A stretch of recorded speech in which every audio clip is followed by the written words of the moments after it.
কিউবার মহান নেতা ফিদেল ক্যাস্ট্রোর একটি উক্তি দিয়ে শুরু করতে চাই। তিনি বলেছিলেন, বিপ্লবীরা বিনয়ী হলে গণশত্রুরা নাকি আরো বিধ্বংসী হয়ে ওঠে। সেই চিত্রই কি আসলে বাংলাদেশ আরো একবার জন এফ কেনেডি বিমানবন্দরে দেখলো কিনা, এরকম একটি প্রশ্ন রেখেই শুরু করছে মধুমতি ব্যাংক পিএলসি নতুন বাংলাদেশ। আপনাদের সঙ্গে আছি রিশাদ হাসান, দেখছেন নিউজ 24। এবং আজকে যথারীতি আমাদের যে আলোচনার বিষয় সেটি হচ্ছে কি হচ্ছে নিউ ইয়র্কে। আমাদের সঙ্গে আজকে আমাদের যারা অতিথি রয়েছেন আমি একটু পরিচয় করে দিতে চাই। আমার ডান পাশ থেকে আছেন ডক্টর সাইমুম পারভেজ, বিএনপি চেয়ারপারসনের বিশেষ সহকারী ও পররাষ্ট্র বিষয়ক অ্যাডভাইজারি কমিটির সদস্য। আছেন আশিস এন্তাজ রবি, সাংবাদিক ও লেখক। এছাড়া আমাদের সঙ্গে আছেন আলাউদ্দিন মাহমুদ, যুগ্ম সদস্য সচিব ও আন্তর্জাতিক বিষয়ক সহ সম্পাদক, জাতীয় নাগরিক পার্টি এনসিপি। আপনাদের তিনজনকেই অসংখ্য ধন্যবাদ আমাদের সঙ্গে স্টুডিওতে উপস্থিত হওয়ার জন্য। আমি একটু প্রথমে আলাউদ্দিন আপনার কাছে আসতে চাই। নিউ ইয়র্কে আক্তারকে হেনস্থার যে ঘটনা, সেটি আসলে কেন ঘটলো, কি মনে করেন আপনি? ধন্যবাদ। আমার বিজ্ঞ দুই সহ আলোচক এবং যারা দেখছেন সবাইকে শুভেচ্ছা জানাচ্ছি।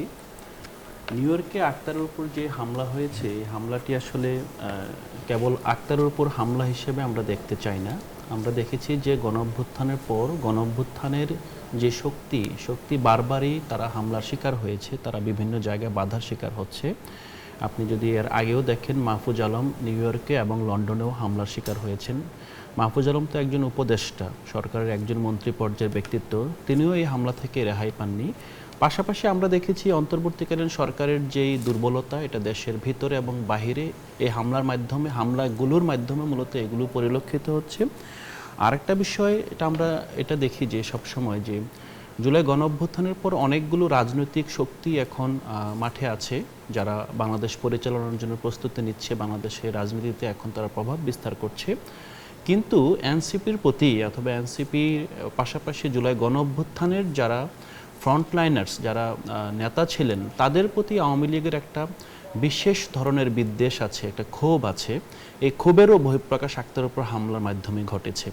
আরেকটা বিষয়, শুধুমাত্র আক্তারের উপর হামলা না, আমরা দেখেছি যে তাসনিম জারাকে যেভাবে যে ভাষায় কটাক্ষ করা হয়েছে, তাকে ধর্ষণের হুমকি দেওয়া হয়েছে এবং তাকে যেই অশ্রাব্য ভাষায় গালিগালাজ করা হয়েছে, এটার মাধ্যমে আমরা আওয়ামী চরিত্রের একটা রাজনৈতিক দলের বাইরে গিয়ে তাদের যে সন্ত্রাসী চরিত্র, একটা ফেসিবাদী চরিত্র, আমরা এটাকে দেখি যে আওয়ামী লীগের যারা সাপোর্টার, তারা চোখে একটা জালিমি চশমা দিয়ে দুনিয়াকে দেখে, একটা জালিমি চশমা দিয়ে বাংলাদেশের গণঅভ্যুত্থানকে দেখে। আপনি দেখবেন যে তারা শেখ হাসিনার জলজন্ত যে আপনার অডিও রেকর্ড, ভিডিও বার্তা, সেগুলোকে তারা অস্বীকার করে, তারা এটাকে ফেস করতে চায় না। এই যে তারা সবসময় একটা পলায়নপর মনোবৃত্তি এবং মনে করে তারা যে ডক্ট্রিনে বিশ্বাস স্থাপন করেছে, ইমান এনেছে, আর বাইরে আসলে দুনিয়াতে কোনো সত্য নেই, এটাই আসলে এই হামলার মাধ্যমে আবারও আমাদের চোখের সামনে আসলো। আরেকটা বিষয় আসলো যে এই হামলার মাধ্যমে বাংলাদেশের যে আওয়ামী লীগের রাজনীতির যে সত্যিকার অর্থেই নীতিগত কবর রচিত হয়েছে, এখন আমরা দাফন করব নাকি আবার পুনরুত্থান করব, সেটা আমাদের রাজনৈতিক সমঝোতার প্রশ্ন, বাট এইটাও কিন্তু হামলার মাধ্যমে প্রমাণিত হয়েছে। ধন্যবাদ। আমি একটু ডক্টর সাইমুম আপনার কাছে আসতে চাই। যুক্তরাষ্ট্রে এনসিপি কি কেন টার্গেট করা হলো, আপনি কি মনে করেন? দেখুন, আমার কাছে মনে হয় যে শুধু আমাদের এটা এনসিপির বিষয় বলে বিবেচনা না করাই ভালো। আমার কাছে মনে হয় যে এখানে আসলে এই যে পুরো সফরে যারা সঙ্গী ছিলেন, তাদের সবাইকে কোনো না কোনোভাবে হেনস্থা করা হয়েছে। যেটা আলাউদ্দিন সাহেব বললেন, হয়তো এনসিপির নেতাদের হেনস্থাটুকু অনেক বেশি দৃশ্যমান, কিন্তু সেই সাথে সাথেও আমরা দেখেছি যে সেখানে ফখরুল সাহেব ছিলেন। ফখরুল সাহেবকেও যে তারা অপমান করেননি সেটা না, করার চেষ্টা তারা করেছেন, কিন্তু সঙ্গত কারণেই যেহেতু সামনের সারিতে আমরা দেখি যে রাজপথে আমরা এক ধরনের এনসিপির উপস্থিতি তখন ছিল, সেই সাথে সাথে বিএনপির এবং ছাত্র দলেরও যারা জুলাই অভ্যুত্থানে জড়িত ছিল, তারা একসাথেই এই অভ্যুত্থান করেছে, তাই না? ছাত্র জনতা, রাজনৈতিক দল সবাই একসাথেই করেছে। এই কারণে আসলে এটাকে এনসিপির উপরে হামলা বলে আলাদা করে দেখার কিছু নাই, বরং এটা দেখা উচিত যে আমাদের এই জুলাই অভ্যুত্থানে যারা জড়িত ছিল তাদের উপরে এক ধরনের হামলা বলে এটা দেখা উচিত বলে আমি মনে করি। কিন্তু এইখানে একটা বিষয়, শুধু এই একটা হামলাকেই কেন্দ্র করে আলোচনাটা না করে, এটা হচ্ছে এই আলোচনাটা খুবই মাইক্রো ডাইমেনশন। আমরা যদি পরে, আপনি যদি আবার ফিরে আসেন আমার কাছে, তাহলে আমি এটাকে আসলে কিভাবে দেখা উচিত সেটা নিয়ে আমি কথা বলতে জি আগ্রহী আছি। নিশ্চয়ই আমাদের আরো অনেক প্রশ্ন আছে, আমরা নিশ্চয়ই সেই বিষয়ে আলোচনায় যাব, কিন্তু তার আগে একটু আশিফ এন্তাজ রবি আপনার কাছে আসবো। আক্তারকে হেনস্থা করার ক্ষেত্রে বাংলাদেশ মিশনের কোনো দায় আছে কিনা? আমি আপনাকে বলি, আক্তারের ঘটনা যেটা ঘটলো সেটা দুইটা দিক আছে। এক নম্বর দিকটা হচ্ছে এটা ভীষণ অনুমিত একটা ব্যাপার ছিল, অবশ্যম্ভাবী একটা ব্যাপার ছিল। কারণ এর আগে মাহফুজ নিউ ইয়র্কে একই ঘটনার শিকার হয়েছেন কিছুদিন আগে।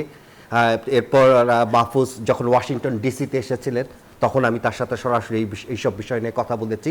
কিছুদিন আগে মাহফুজ লন্ডনে গিয়েছিলেন, সেখানেও একই ধরনের ঘটনা ঘটেছে।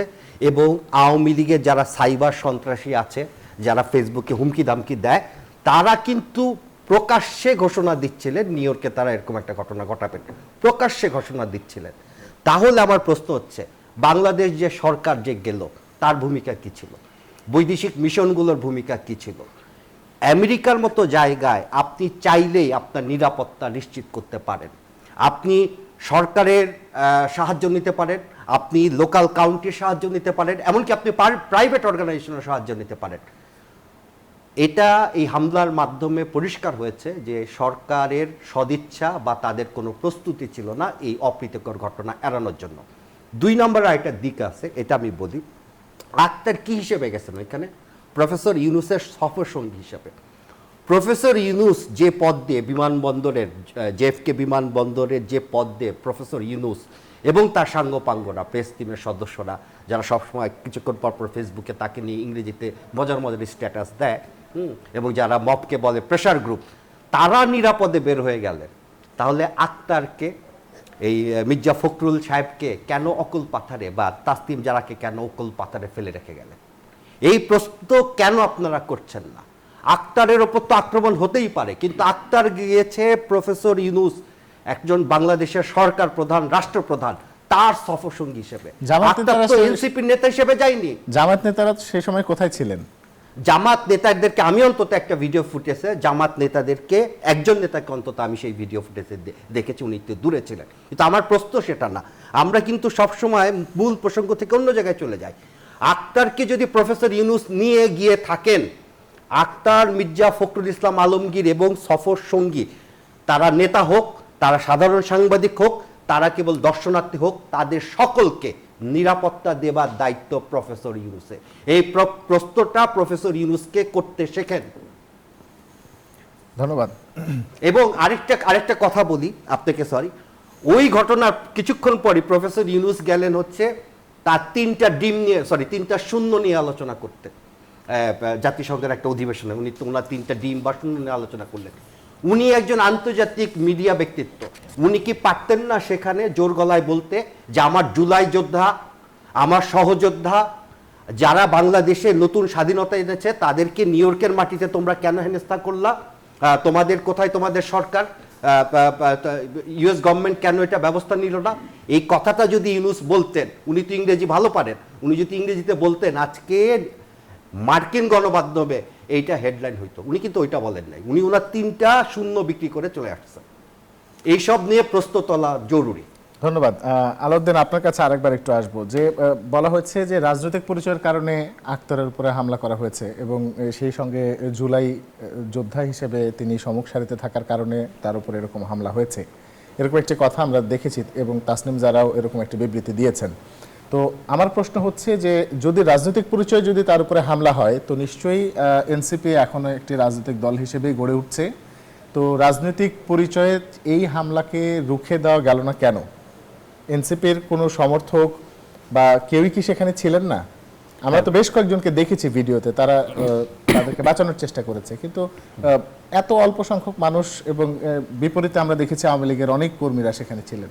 না, এই প্রশ্নের উত্তরে আমি একটু সাইমুম ভাইয়ের সাথে একটা বিষয় আমি অ্যাড করতে চাই। আমি আসলে দুঃখজনকভাবে মির্জা ফখরুল ইসলাম আলমগীরের নামটা উচ্চারণ অসতর্কতাবশত হয় নাই, বাট আমার বলা দরকার ছিল যে এটা শুধুমাত্র এনসিপি না, আক্তার না, এরা আক্তারের সামনেই কিন্তু মির্জা ফখরুল ইসলাম আলমগীর সাহেব ছিলেন। এবং যে বিষয়টা হয়েছে, আমরা যেটা প্রাথমিকভাবে জানতে পেরেছি, সেটা যে সেখানকার যেই আপনার আমাদের মিশন, তারা বিএনপি এবং এনসিপি উভয় দলের সমর্থকদেরই গাইড করেছেন উল্টো, যে তারা এই আপনার গেট দিয়ে বের হবেন, তো ওখানে ওনারা অবস্থান নিয়েছেন। কিন্তু আপনার জামাতের ক্ষেত্রে যেটা হয়েছে তারা সঠিক ইনফরমেশনটা পেয়েছে, এজন্য কিন্তু সেই জায়গায় আমরা কোনো অপ্রীতিকর ঘটনা দেখতে পাইনি। সো এটা সত্য যে সেখানে আমাদের সমর্থকরা ছিল, তবে আমাদের সমর্থকদেরও আমরা আসলে চাই না যে তারা আসলে সেখানে নিউ ইয়র্কের রাস্তায় দুই বাংলাদেশি গ্রুপ রাজনৈতিক আপনার প্রতিপক্ষ সেখানে মারামারি করুক, আমরাও সেটা চাইতাম না। তবে নিরাপত্তার জন্য যদি অন্তত এই ইনফরমেশনটা থাকতো হয়তোবা এই ধরনের ঘটনা আমরা দেখতে পেতাম না। জি ধন্যবাদ। আমি আরেকবার একটু ডক্টর সামিম আপনার কাছে আসব। এই যে আমরা দেখলাম যে ঘটনাটা ঘটলো, এই ঘটনার আসলে বিভিন্ন জায়গায় প্রায় পুনরাবৃত্তি ঘটছে, এটা আসলে কেন ঘটছে, এটাকে কেন থামানো যাচ্ছে? এটা খুবই ভালো কোশ্চেন। আসলে আমি গতবার যখন আমি কথা বলছিলাম এটাই আসলে বলতে চাচ্ছিলাম যে কেন এটা ঘটছে। এই কারণেই আমাদের একটা ইন্ডিভিজুয়াল ঘটনা নিয়ে আমরা আলাপ করতেই পারি, কিন্তু আমাদের আসলে প্যাটার্নটা দেখা দরকার।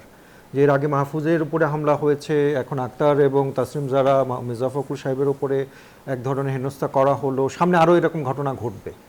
অর্থাৎ শুধুমাত্র একটা মাইক্রো লেভেলের ঘটনা না দেখে পুরো প্যাটার্নটা যদি আমরা দেখি, এখানে কয়েকটা বিষয় আমাদের দেখতে হবে। একটা হচ্ছে সরকার এই ধরনের হামলা ঠেকাতে ব্যর্থ, যেটা রবি সাহেব খুব চমৎকারভাবে এটা বলেছেন।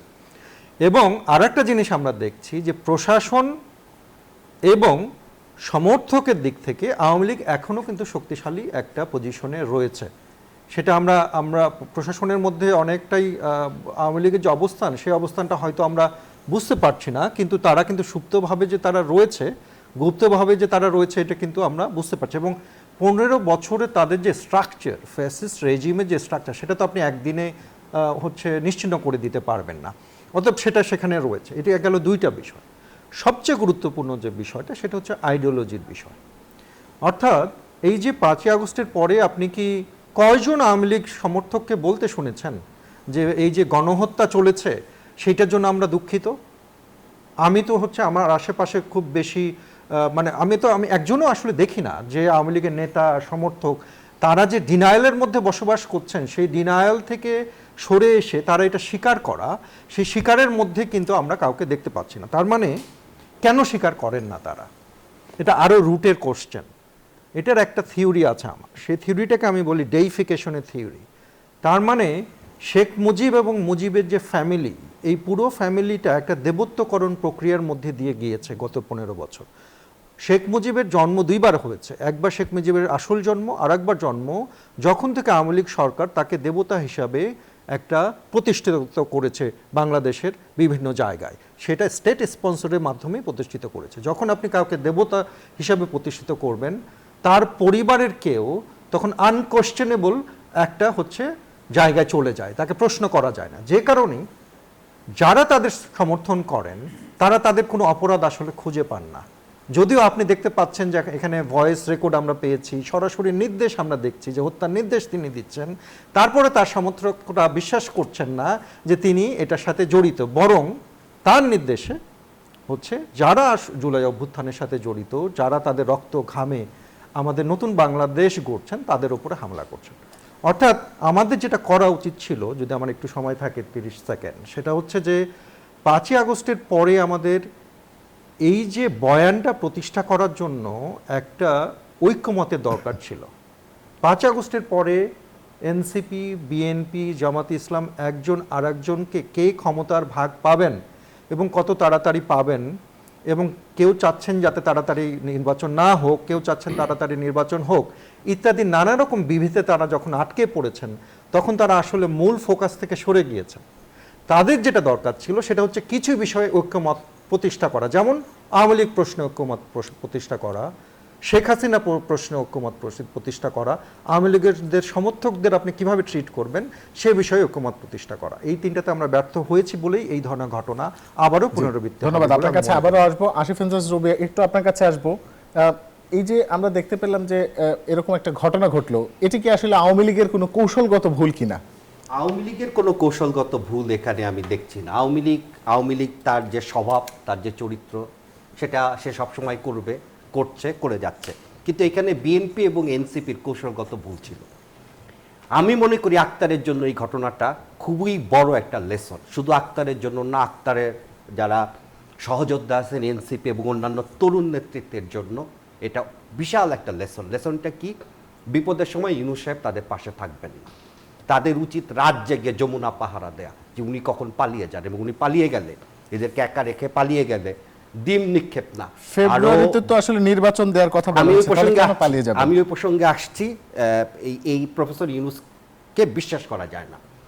একই সাথে বিএনপির জন্য এটা একটা স্ট্র্যাটেজিক সিদ্ধান্ত নেওয়ার বিষয়, যে জাতিসংঘ সফরে যাওয়ার আগে পররাষ্ট্র উপদেষ্টা তিনি বলেছিলেন যে এই সফরকে নিরাপত্তা দেবে এনওয়াইপিডি, এবং বাংলাদেশ সরকার সেটার ব্যবস্থা নিয়েছেন। এবং আমরা দেখতে পেলাম মির্জা ফখরুল ইসলামের মতো একজন বর্ষিয়ান রাজনীতিবিদ, যিনি এর আগেও আমেরিকায় গিয়েছেন, এর আগের আমেরিকা সফরে তার সাথে আমার দেখা হয়েছিল, তিনি কিন্তু এয়ারপোর্টে এরকম পরিস্থিতির মুখোমুখি হননি। প্রথম তিনি এই পরিস্থিতির মুখোমুখি হলেন ইউনূসের সফরসঙ্গী হয়ে। বিএনপির জন্য লেসন হচ্ছে ওই একই রকম, এনসিপির জন্য লেসন হচ্ছে প্রফেসর ইউনূসকে বিশ্বাস করা যায় না, আর বিএনপির জন্য লেসন হচ্ছে, স্ট্র্যাটেজিক লেসন হচ্ছে এই লোকটির ওপর, এই প্রফেসর সাহেবের ওপর আস্থা রাখা যায় না। এই দুটি লেসন যদি তারা ঠিকভাবে নিতে পারেন, তাহলে আমার মনে হয় যে আওয়ামী লীগ তার কৌশলগত দিক থেকে ভুল করলো না সঠিক করলো, তার মধ্যে অনুতাপ বোধ আসলো কি আসলো না, সেটা বিচারের চাইতে নিজেদের স্ট্র্যাটেজিটা পুনর্মূল্যায়ন করা খুবই জরুরি। অনেক ধন্যবাদ। আমরা এই পর্যায়ে ছোট্ট একটা বিরতি নেব, কিন্তু বিরতির পর এসে আমরা এর চেয়েও গুরুত্বপূর্ণ একটা বিষয় নিয়ে আলোচনা করব, এবং সেই গুরুত্বপূর্ণ বিষয়ে আগেই আলোচনা করে নিই। সেটি হলো যে আসলে আমরা দেখতে পেয়েছি যে ডক্টর ইউনূসের সঙ্গে বেশ কয়েকজন রাজনৈতিক নেতৃবৃন্দ আসলে নিউ ইয়র্কে গিয়েছেন। এটি কি আসলে জাতিসংঘের অধিবেশনেই যোগদান, নাকি এর পেছনে বা এর আগে পিছে অনেক কিছু থাকতে পারে, বা কি আছে সেই বিষয়গুলোই জানবো। কিন্তু এই মুহূর্তে মধুমতি ব্যাংক পিএলসি নতুন বাংলাদেশে নিয়েছে ছোট্ট একটা বিরতি। বিরতির পর ফিরছি, সঙ্গে থাকুন।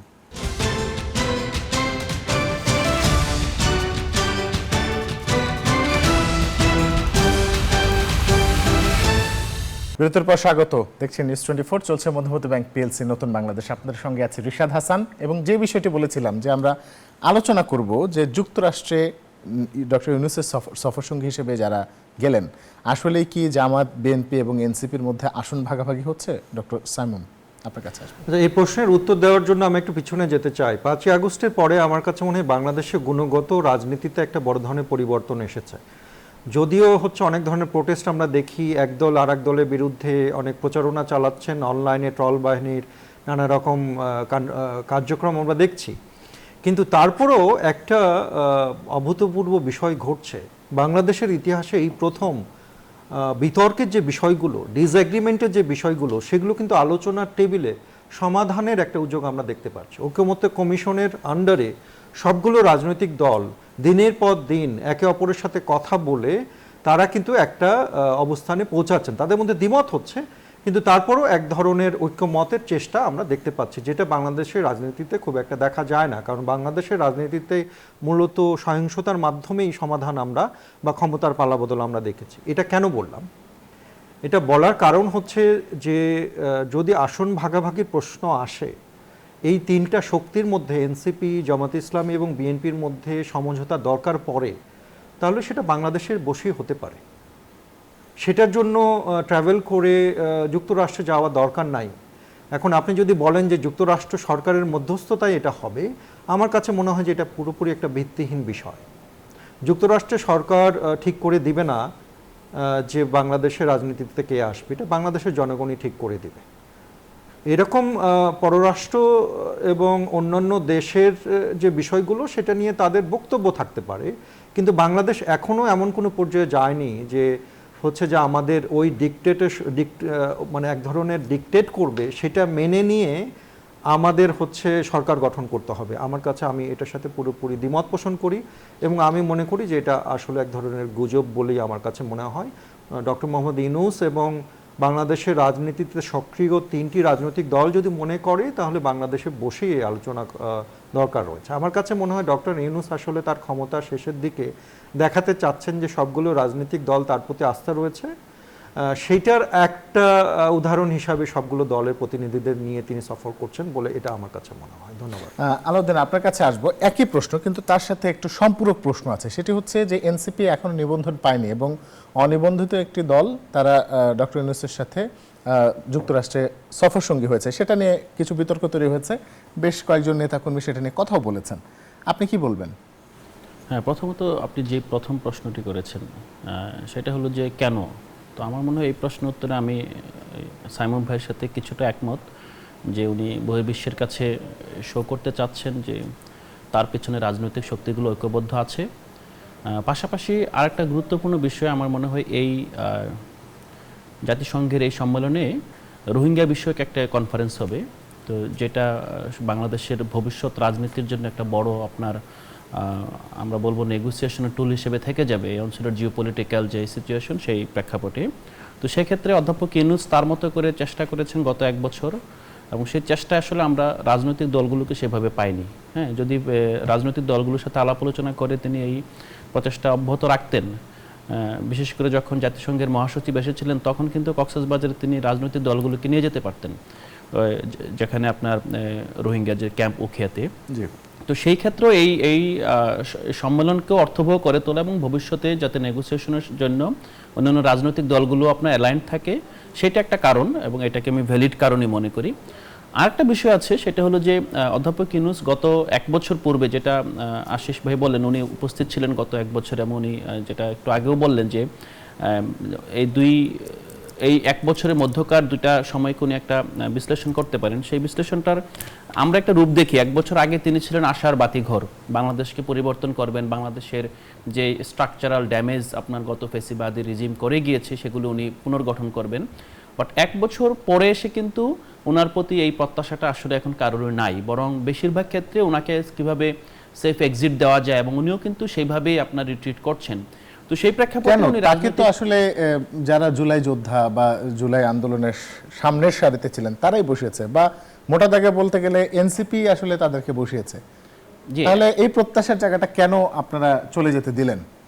এইটা প্রথমত আপনার এনসিপি বসিয়েছে, অথবা যে জুলাইয়ের ওই সময়কার শক্তি বসিয়েছে, এটা সত্য, কিন্তু বসালো আসলে এই উপদেষ্টা পরিষদ তো রাষ্ট্র চালাচ্ছে না, যেটা একটু আগেও আমরা দেখলাম যে আমলাতন্ত্র এবং যেটা বাংলাদেশের যে আপনার স্ট্যাটাস কো, এটা তো বড় ধরনের পরিবর্তনের মধ্যে দিয়ে যায়নি। তো পাশাপাশি উপদেষ্টাদেরও এখানে আপনার কাজের ইভ্যালুয়েশন হবে, যখন আপনার তারা নির্বাচনের মাধ্যমে পদত্যাগ করবেন তখন হয়তো বা আরও বেশি আপনার অ্যাসেসমেন্ট করা যাবে। বাট আমাদের যে জায়গাটা হলো যে আপনি দ্বিতীয় পয়েন্টটাতে যদি যাই, যে এই যে উনি এই রাজনৈতিক দলগুলোকে শেষ পর্যায়ে অন্তর্ভুক্ত করলেন, এবং পাশাপাশি উনি যে এনসিপিকে কেন এই মর্যাদা করে একটা ফোরামে উনি নিয়ে যাচ্ছেন এবং এটার সাথে রেজিস্ট্রেশনের যে সম্পর্ক, আমার যেটা মনে হয় যে আপনি একটু আগে যেটা বলেন যে জুলাই যোদ্ধারা যে সরকার গঠন করেছে, এই সরকার পিছন থেকে সাপোর্ট দিয়েছে, সেক্ষেত্রে তাদের যেই রেজিস্ট্রেশন আছে কি নাই, বরং যদি এনসিপি না গঠিত হতো তখন কিন্তু বিএনপি, জামাতে ইসলামী কিংবা কেউ এটা বলতো না যে আসলে হাসনাতকে কিংবা নাহিদ ইসলামকে কোথায় নিয়ে যাওয়া হবে কি হবে না।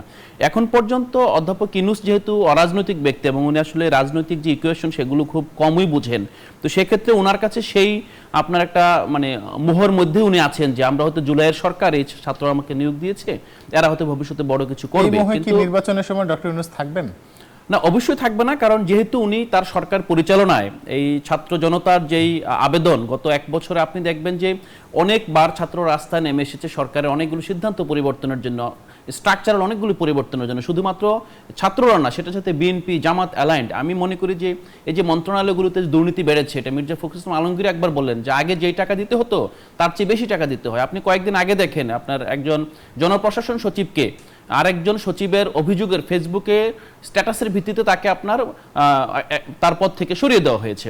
এই ধরনের ঘটনা কিন্তু আরো 1 বছর 5 মাস 6 মাস আগে থেকে নেওয়া শুরু হতে পারতো, সেটা কিন্তু হয় নাই। যেটা হলে আসলে বিএনপি, জামাত এবং এনসিপির মধ্যে অনেক ক্ষেত্রে বিভাজন আছে, এটা সত্য অনেক ক্ষেত্রে, কিন্তু একটা জায়গায় কিন্তু তারা সবাই একমত যে বাংলাদেশকে আর আগের বাংলাদেশে ফিরিয়ে নেওয়া যাবে না। তো সেই জায়গায় আমরা আবারও আসবো।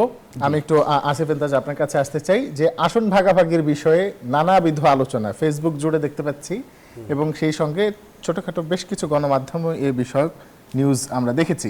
এটার সত্যতা কতখানি?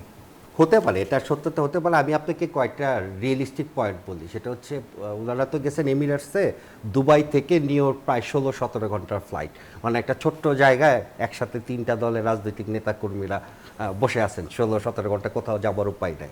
এর মধ্যে যদি ওনারা ঠিক করে নেন যে কে কোনটা আসন পাবেন, সেটা তারা ঠিক করতে পারেন, কিন্তু তারা ঠিক করলে দলের শীর্ষ নেতৃত্ব, 3টা দলের শীর্ষ নেতৃত্ব সেটা মানবে কিনা সেটা একটা আলোচনার বিষয়। দ্বিতীয়টা কথা হচ্ছে, আমি সাইমুম ভাইয়ের সাথে একমত যে এইসব আলোচনা তো দেশেই হইতে পারে, নিউ ইয়র্কে কেন? নিউ ইয়র্কের একটা সুবিধা কি, দেশে তারা নানান কাজে ধান্দায় ব্যস্ত থাকেন, নিউ ইয়র্কে তাদের ওই অর্থে জাতিসংঘ অধিবেশনে কোনো কাজ নেই ছবি তোলা ছাড়া। এবং নিউ ইয়র্কে ভালো ক্যাফে আছে, পাব আছে, রেস্টুরেন্ট আছে, ওয়েদারটা শীতল, ওই বিষয়ে তারা কিছু আলোচনা করতে পারে, কিন্তু সেই আলোচনা কোনো ফল আনবে না। আমি আরও দুটো বিষয়ে খুব দ্রুত টাচ করতে চাই। 2 নম্বর হচ্ছে আপনি রোহিঙ্গার ইস্যুটা বললেন। গত জাতিসংঘ অধিবেশন আমি ছিলাম এবং রোহিঙ্গা বিষয়ক যে আলোচনা, এটা হাই লেভেল আলোচনা, ক্লোজ ডোর ইভেন্ট, ওইটার মধ্যে আমি কোনোভাবে ঢুকে পড়েছিলাম। এবং আমি আপনাদেরকে বলতে চাই, মানে গত বছরের অভিজ্ঞতা থেকে বলতে চাই, ওইখান থেকে খুব বেশি কিছু আশা করার উপায় নেই। কারণ এই রোহিঙ্গা বিষয়ক সমস্যার সমাধান করার জন্য যে কূটনৈতিক লেভেলের দক্ষতা দরকার, সেটা বা যে ধরনের সদিচ্ছা দরকার, সেটা গত বছর অন্তত আমি পাইনি। আমি রোহিঙ্গা বিষয়ক ওই গোলটি, মানে ওই ক্লোজ ডোর ইভেন্টে যেখানে খুব বিগ শটরা উপস্থিত ছিলেন, আমি সঙ্গত কারণে নাম বলতে পারবো না, আন্তর্জাতিক লেভেলের অনেক বিগ শট উপস্থিত ছিলেন। এবং খুবই আশ্চর্যজনক ব্যাপার হচ্ছে, প্রফেসর ইউনূসের সাথে কে ছিলেন জানেন? তার একজন ফটোগ্রাফার ছিলেন, হ্যাঁ, তার 2 কন্যা ছিলেন, হ্যাঁ। তারা রোহিঙ্গা বিষয়ে ওই হাই লেভেল মিটিংয়ে কী আলোচনা করছেন বা সেখানে তার কন্যাদের উপস্থিতি কী দরকার ছিল, মানে বিদেশিরা বা অন্যরা যারা ছিল তারা আমার মতোই হতবাক হয়েছে। আর ইউনূস সাহেব ওই যে বললেন, এনসিপির এই তরুণ নেতা বললেন যে হয়তো আন্তর্জাতিক মহলকে দেখানোর জন্য এটা একটা হইতে পারে তার জেস্চার, কিন্তু ইউনূস সাহেব আমার মনে হয় না কোনো কূটনৈতিক রেজাল্ট নিয়ে আসতে পারবেন। কেন নিয়ে আসতে পারবেন না, সেটি হচ্ছে ইউনূস সাহেবকে যারা ব্যক্তিগতভাবে চেনেন, আমরা আমি নিজে ওনাকে খুবই পছন্দ করি। উনি অসম্ভব আড্ডাবাজ, গল্পবাজ একজন মানুষ, উনি গল্প করতে পছন্দ করেন। জোবরা গ্রামের একটা মহিলা ভাত খাইতে পারতো না, গ্রামীণ ব্যাংক থেকে লোন নিয়ে এখন সে গাড়ি বাড়ি করে ফেলছে, জুলাই অভ্যুত্থানে এই হয়েছে, লোকজন ঈদের জামাতে তার কাছে ঝাঁপাই পেরা বলে স্যার আরও 5 বছর। এইসব গল্প ছাড়া কূটনৈতিক লেভেলের যে দক্ষতা, মানে জাতিসংঘ তো একটা ছোটোখাটো ব্যাপার না, এটা একটা খুব ঠান্ডা মাথায় খেলার বিষয়। ওই দক্ষতা না উনার আছে, এবং আমি খুব বিনয়ের সাথে, আমি জানি তার লোকজন হয়তো কেউ কেউ দেখছেন আমার, এবং তারা সকলেই আমার বন্ধুস্থানীয়, আমি খুবই বিনয়ের সাথে বলতে চাই যে ওই দক্ষতা তার টিমেরও নাই। জি, ধন্যবাদ। আমি একটু আরও একবার ডক্টর সাইমুম আপনার কাছে আসব। এখানে আজকেই আমরা দেখতে পেলাম যে মির্জা ফখরুল ইসলাম আলমগীরের একটি সাক্ষাৎকার ছাপা হয়েছে কলকাতার একটি অনলাইন পোর্টালে, এবং সেখানে তার মুখ দিয়ে বেশ কিছু কথা বলানো হয়েছে, এরকম এই পোর্টালটি দাবি করেছে। এবং সেখানে জামাতের সঙ্গে আসন ভাগাভাগির বিষয় নিয়েও আলাপ হয়েছে, যেটিকে সরাসরি চ্যালেঞ্জ করেছে জামাত ইসলামী। এই বিষয়টা নিয়ে আপনি কি বলবেন? আমরা দেখেছি সাম্প্রতিককালে গত 1 বছরের সংবাদ কাভারেজ যদি আপনি বিশ্লেষণ করেন ভারতের, বিশেষ করে পশ্চিমবঙ্গের, তাহলে অনেকগুলো পত্রিকা পাবেন যারা হচ্ছে বাংলাদেশ সম্পর্কে এমন সংবাদ প্রকাশ করেছে যা বাংলাদেশের বিভিন্ন জায়গায় হাস্যরসে তৈরি করেছে। আমরা অনেক সেখানকার সংবাদ উপস্থাপকের কথা জানি, ময়ূখ রঞ্জন বা এরকম কেউ আছেন একজন মনে হয়। তো তারা যেভাবে বাংলাদেশকে উপস্থাপন করেন সেটা পুরোপুরি বর্ণবাদ এবং এক ধরনের প্রোপাগান্ডামূলক সংবাদ তারা প্রকাশ করে। এই সময় যে সাক্ষাৎকারটি প্রকাশ হয়েছে সেটি বিএনপির পক্ষ থেকে, মিডিয়া সেলের পক্ষ থেকে পরবর্তীতে বিবৃতি দেওয়া হয়েছে যে সেখানে আমাদের মহাসচিব মির্জা ফখরুল সাহেবকে মিসকোট করা হয়েছে। এখন কোন কোন বিষয়গুলো মিসকোট করা হয়েছে সেটা নিয়ে হয়তো বিস্তারিত পরে আমরা জানতে পারবো। সেটা হচ্ছে প্রথম অংশ, যে কারণে আমরা যতক্ষণ পর্যন্ত না জানতে পারছি যে কোন কোন বিষয়গুলো মিসকোট করা হয়েছে, ততক্ষণ পর্যন্ত আমরা শুধু এটুকু কথাই বলতে পারি যে আমাদের সাবধান থাকতে হবে ভারতীয় গণমাধ্যমের সাথে কথা বলার বিষয়ে। সেখানে বলা হয়েছে, দ্বিতীয় যে বিষয়টি আপনি বলছেন জামাতের সাথে আসন ভাগাভাগির বিষয়ে, আমি মির্জা ফখরুল সাহেবকে যতটুকু চিনি এবং তার যে রাজনৈতিক জীবন, তাতে এই মিথ্যা কথা বলে আসলে তিনি এখান থেকে কোনো কিছু লাভ পাবেন বা তার যে বর্ণাঢ্য ক্যারিয়ার, সেই ক্যারিয়ারে নতুন কোনো পালক যুক্ত হবে বলে আমার মনে হয় না।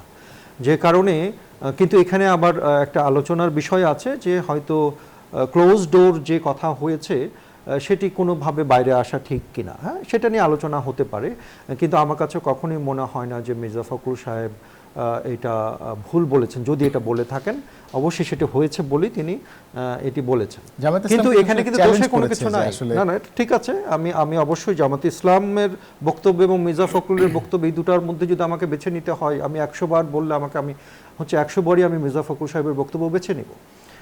তো এখন বিষয়টা হচ্ছে কিন্তু জামাত ইসলামের এত রিয়াক্ট করারও কিছু নাই, কারণ একটি জামায়াত দলের ইসলাম সাথে আসলে আরেকটি 30টা আসন চাইতে পারে। চাইতে পারে এবং একটি দলের সাথে আরেকটি দলের এই ধরনের হচ্ছে যে কথাবার্তা হতেই পারে। জামাত ইসলাম তো বিএনপির ধানের শীষ নিয়েও একসময় নির্বাচন করেছে, অর্থাৎ বিএনপির কাছে তাদের সিট চাইতে পারেন, এটা তো অবিশ্বাস্য কোনো কথা আসলে না বলেই আমি মনে করি। ঠিক আছে, ধন্যবাদ। আমরা এই আলোচনা অব্যাহত রাখবো, কিন্তু তার আগে ছোট্ট একটা বিরতি নেব। বিরতির পর যখন ফিরবো তখন মধুমতি ব্যাংক পিএলসি নতুন বাংলাদেশে থাকছে বাকি আলোচনা।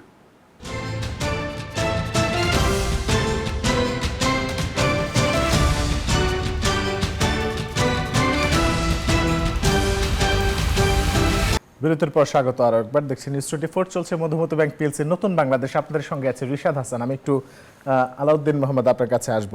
শাপলা প্রতীক না পেলে নির্বাচন কিভাবে হয় দেখে নিব, কোট আন কোট সার্জিস আলম তিনি এভাবে বলেছেন বা এভাবে প্রতিক্রিয়া জানিয়েছেন। এটা কেন আসলে এভাবে কি একজন বলতে পারেন? প্রথমত আপনার শাপলা প্রতীক নিয়ে যেই ঘটনাটা আগেও আমরা দেখলাম, এই ঘটনাটা প্রত্যাশিত ছিল না, কারণ আমরা যখন শাপলা প্রতীক আমাদের চাহিদাপত্রে দেই তখন কিন্তু নির্বাচন কমিশন শাপলা প্রতীক দেওয়া যাবে বলে অ্যাভেলেবেল লিস্টের মধ্যে এটা ছিল।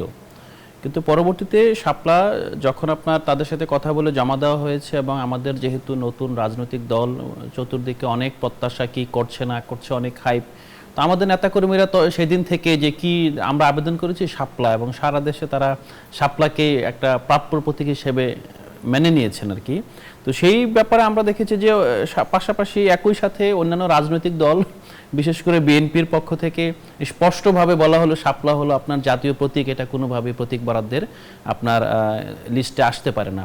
তো কার্যত শাপলা তো আসলে জাতীয় প্রতীক না। জাতীয় প্রতীক তো আপনার মধ্যখানে শাপলাকে পাশে রেখে দুই পাশে ধানের শীষ আছে, উপরে তারা আছে, তারপরে আরও আপনার একটা টোটাল একটা আপনার মনোগ্রাম যেটা আর কি। তো সেই ক্ষেত্রে আমরা মনে করছি প্রথমত যে এটা স্বাধীনভাবে সিদ্ধান্তটা আসেনি, যেহেতু এটা পূর্ববর্তী লিস্টে ছিল। দ্বিতীয়ত হলো যে এটার জন্য আসলে আমরা কিভাবে আন্দোলন করব অথবা নির্বাচন কমিশনকে একটা গণতান্ত্রিক উপায়ে কিভাবে চাপ প্রয়োগ করব, সেটা নিয়ে এখন পর্যন্ত আমাদের মধ্যে আপনার আলোচনা হয়নি।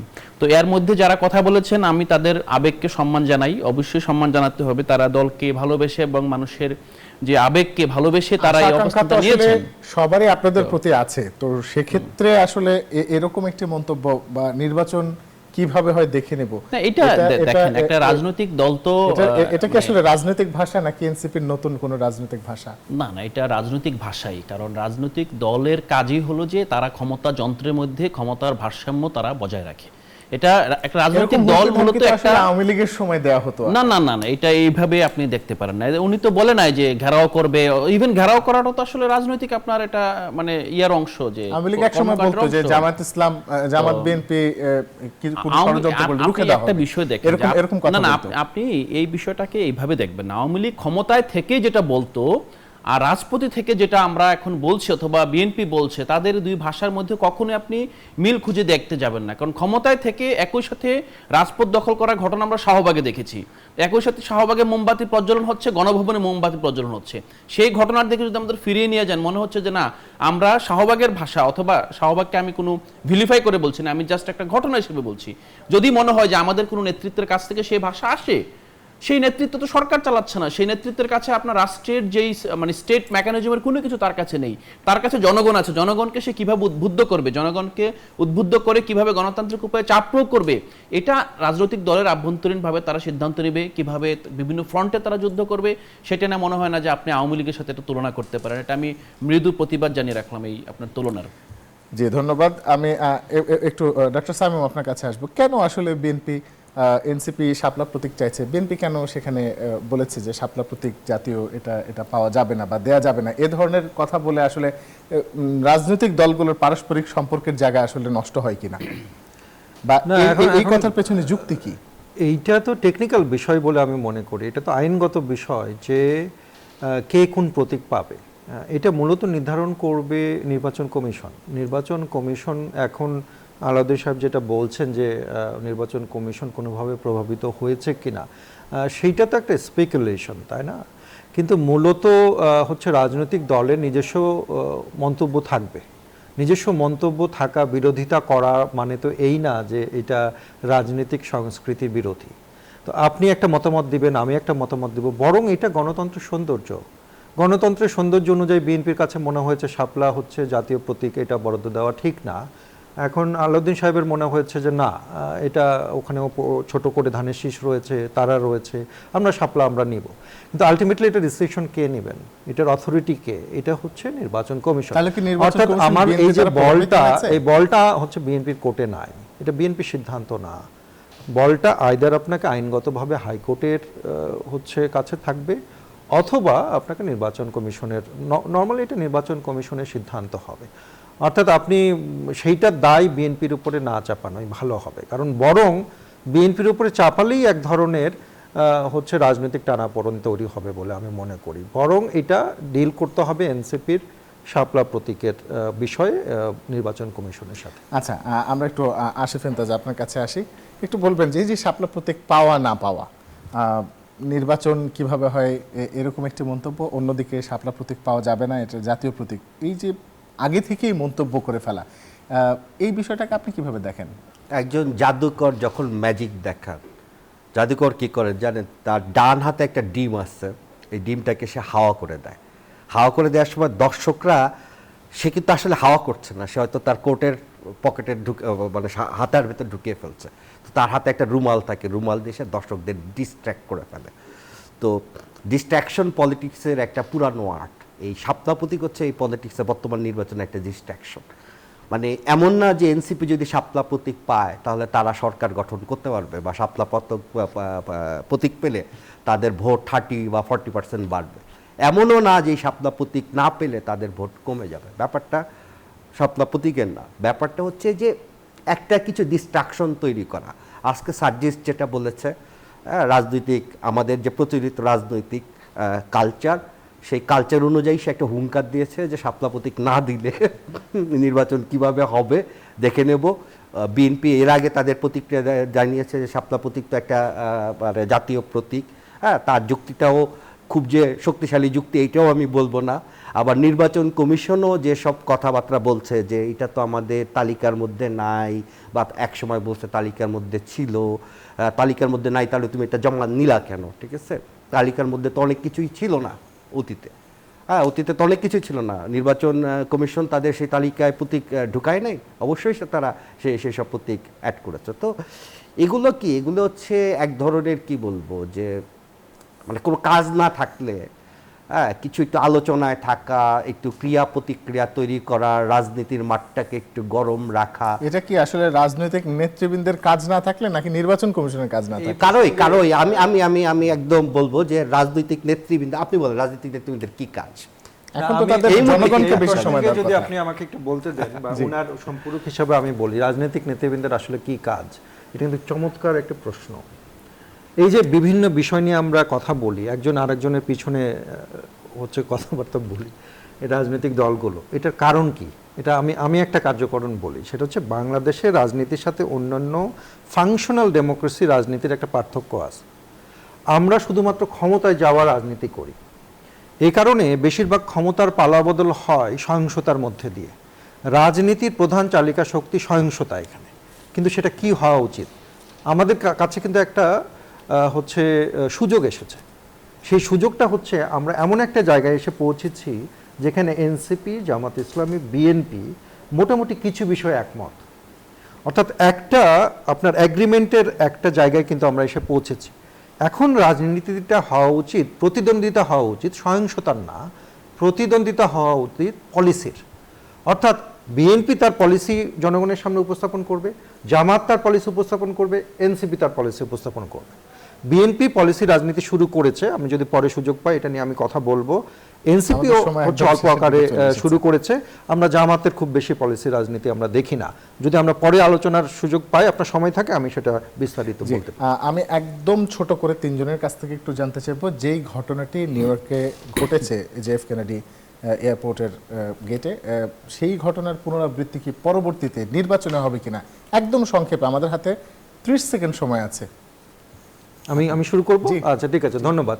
আমার কাছে মনে হয় যে যদি আমরা আওয়ামী লীগ প্রশ্ন এবং শেখ হাসিনা প্রশ্নকে ঠিকমতো সমাধান না করতে পারি, তাহলে নির্বাচনে এই ধরনের সহিংসতার ঘটনা, হামলার ঘটনা আরো ঘটতে পারে। জি, যে কারণে ধন্যবাদ। হচ্ছে সময় এই একদম তিনটি সংক্ষিপ্ত। রাজনৈতিক শক্তিরই এখন ঐক্যমত হওয়ার দরকার রয়েছে এবং তারা একটি সুষ্ঠু নির্বাচনের জন্য যেটুকু দ্বিমত থাকার সেটা দ্বিমত থাকতে পারে, কিন্তু কিছু বিষয়ে ঐক্যমত তাদের প্রতিষ্ঠা করতে হবে। ধন্যবাদ। আসিফ ইনতাজ।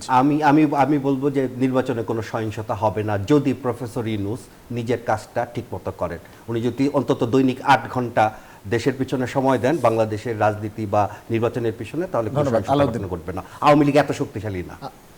আমি এখানে অধ্যাপক সাইমন পারভেজের মন্তব্যের সময় খুব পুনরাবৃত্তি সংক্ষিপ্ত। করব। সেটা হলো যে আমাদের সামনের যে রাজনৈতিক পথ চলা, জাতীয় ঐক্যের কোনো বিকল্প নেই। আমরা যদি সবাই মিলে বাংলাদেশের সার্বভৌমত্ব রক্ষায় ঐক্যবদ্ধ হতে পারি, তখন আমরা আওয়ামী লীগ এবং তার যেই আশ্রয়দাতা তাদেরকে আমরা প্রতিহত করতে পারবো। অনেক অনেক ধন্যবাদ আপনাদের তিনজনকে আমাদের সঙ্গে স্টুডিওতে উপস্থিত হবার জন্য। দর্শক, আজকের মতো এখানেই শেষ করছি। সবাই খুব ভালো থাকুন, সুস্থ থাকুন, সুন্দর থাকুন এবং রবি থেকে বৃহস্পতি রাত 9টা থেকে 10টা দেখুন মধুমতি ব্যাংক পিএলসির নতুন বাংলাদেশ। সবাই ভালো থাকুন, শুভরাত্রি।